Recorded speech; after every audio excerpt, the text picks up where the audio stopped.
नमस्कार, वेदऋषी एज्युकेशन चॅनलमध्ये आपल्या सर्वांचं स्वागत आहे। आज आपण शिकणार आहोत की आवर्सचं मिनिटमध्ये रूपांतर कसं करायचं। खूप ठिकाणी क्वेश्चनमध्ये एक्झाममध्ये क्वेश्चन असा असतो 6.5 आवर्स। आपल्याला हे तर समजतं की हे 6 आवर्स आहेत, परंतु 5 हे काय आहे ते आपल्याला समजत नाही, परंतु आपल्याला त्याचं मिनिटामध्ये कन्वर्ट करायचं असतं। तर त्यासाठी इझी आहे, हे पुढचा जो नंबर आहे याला फक्त 6 ने मल्टिप्लाय करायचं।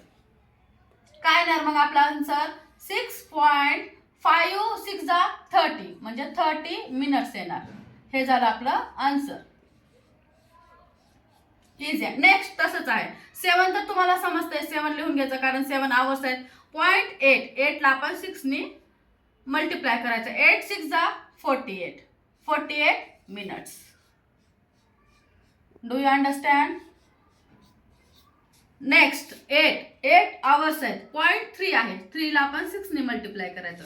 8 ला 8 लिहायचं, 3 6 जा 18 सो 18 मिनिट्स। Next 10.4 hours. 10 ला 10 लिहायचं, 0.4 ला आपण 6 ने मल्टिप्लाय करायचं। 4 6 जा 24 सो 24 मिनिट्स। समजलं असेल तर याचं उत्तर आपण मला कमेंटमध्ये आन्सर ह्याचं सेंड करा। समजलं असेल तर आपल्या व्हिडिओला लाईक करा, शेअर करा आणि सबस्क्राईब करायला विसरू नका। धन्यवाद।